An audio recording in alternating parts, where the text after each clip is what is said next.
Seperti biasanya, hari itu Baginda Raja tiba-tiba ingin menyamar menjadi rakyat biasa. Baginda Raja ingin menyaksikan kehidupan di luar istana tanpa sepengetahuan siapapun agar lebih leluasa bergerak. Baginda Raja mulai keluar istana dengan pakaian yang amat sederhana, layaknya seperti rakyat biasa. Ketika sampai di sebuah perkampungan, Baginda Raja melihat beberapa orang sedang berkumpul. Setelah Baginda Raja mendekat, ternyata seorang ulama sedang menyampaikan tausiah tentang alam barzah. Tak berapa lama kemudian, tiba-tiba ada seorang yang datang dan langsung bergabung di situ. Lalu ia bertanya kepada ulama itu, "Saya menyaksikan orang kafir pada suatu waktu dan mengintip kuburnya.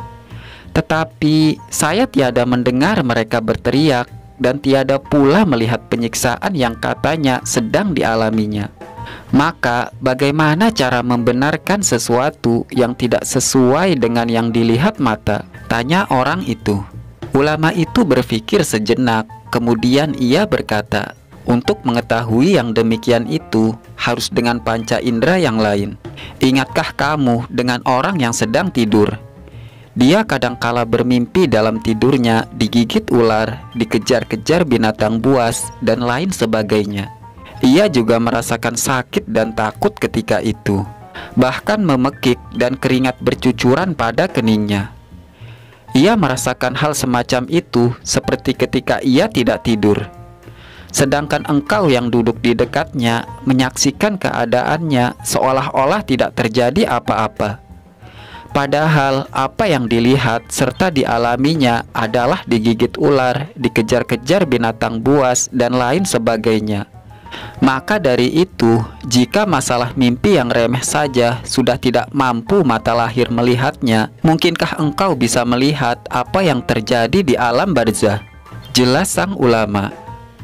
Mendengar penjelasan dari sang ulama itu, Baginda Raja merasa sangat terkesan hingga akhirnya Baginda Raja memutuskan untuk terus mengikuti tausiah itu hingga selesai. Selanjutnya sang ulama itu melanjutkan tausiahnya tentang alam akhirat. Sang ulama mengatakan bahwa di surga tersedia hal-hal yang amat disukai oleh nafsu, termasuk benda-benda. Salah satu benda-benda itu adalah mahkota yang amat luar biasa indahnya.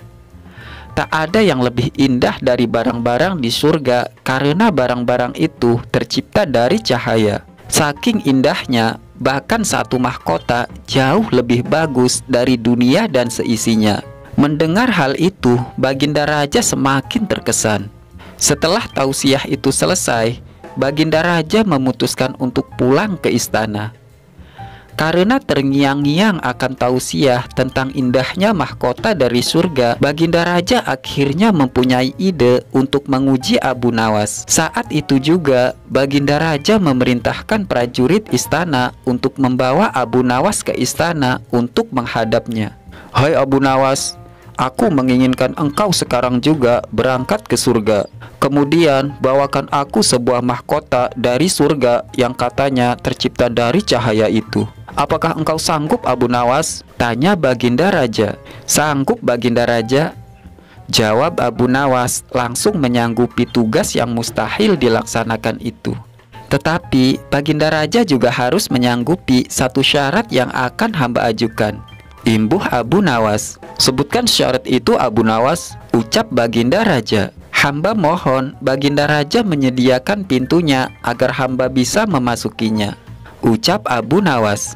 "Pintu apa Abu Nawas?" tanya Baginda Raja belum mengerti. "Pintu alam akhirat Baginda," jawab Abu Nawas singkat. "Apa itu Abu Nawas?" tanya Baginda Raja ingin tahu.